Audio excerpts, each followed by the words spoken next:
not nervous at all, because I've been to a couple of these before and they're always spectacularly successful.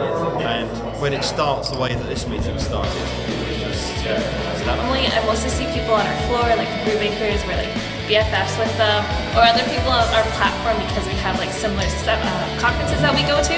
But here I can really get to know the other people in the department. That's always fun.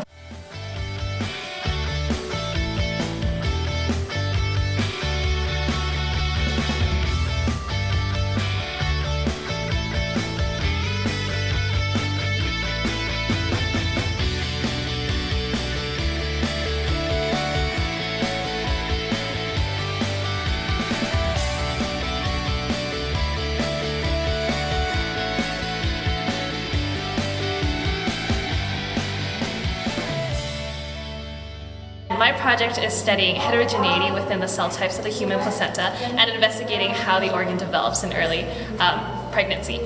My project is looking at protein expression in heart failure and arrhythmias in cardiomyocytes, which are heart cells.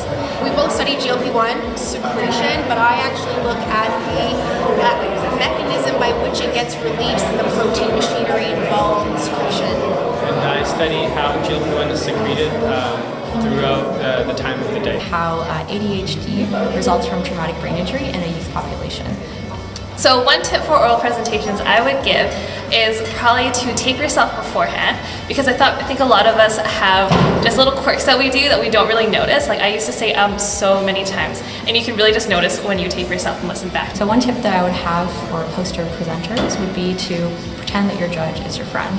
Because at the end of the day, they're just a person who may not understand everything that you're saying, and so just chill, it'll be fine. I think it's important to just have fun with it. Speak very slowly and clearly. You speak passionately about your research when you are giving a presentation. Be excited about your data and to go up on the stage and really own what you have to say, and then everyone's going to really believe you. When did you decide that a career in science was what you wanted? Whoa, that's a hard one. I think I already knew when I was a graduate student. So within about the first year was tough. Nothing worked. Experiments were a disaster. I persevered. By the second year, things started to work pretty well. By the third year, I knew that I really loved what I was doing, and that's what I wanted to do. I always knew I want to do research. What I didn't know is what kind of research I want to do, and that came when I started to learn biology. I thought it was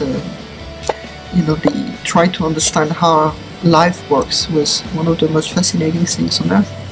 I just got a conditional acceptance to Physiology, and I'm really interested in coming here because I've been fascinated specifically with the neurological system and neuroscience for such a long time, and I love understanding how the human body works and how to improve quality of life for many people. One piece of advice you would give to graduate students hoping for success in academia? That's a good question. Very good question.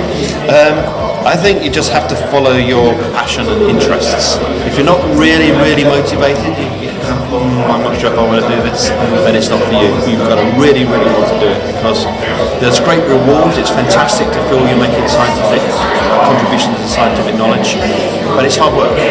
Science is difficult. You've got to really, really want to be successful. If a first-year master's student came to you and said she would like to overturn a classical theory, what would you say to him or her? I've made part of my career by turning over classical theories. So I don't see anything wrong with that as an approach. I mean, you have to have a good reason. You have to have a justification about why you think maybe there's a new theory. Can you take the existing data and find a better fit? A lot of fields do this. Biology is very resistant to it, but for example, in physics, it's frequently done. And I'd say let's get started. If you could have dinner with anybody, dead or alive, who would you have dinner with? I'm have dinner with Roger Federer. Top 3 pizza toppings: mushroom, tomato, and feta cheese. Is a hot dog a sandwich? No. I guess like a sandwich would be something between 2 pieces of bread, so yeah. I mean, you can have a half sandwich if you just take a piece of bread and you fold it over, so it's kind of like what a hot dog is.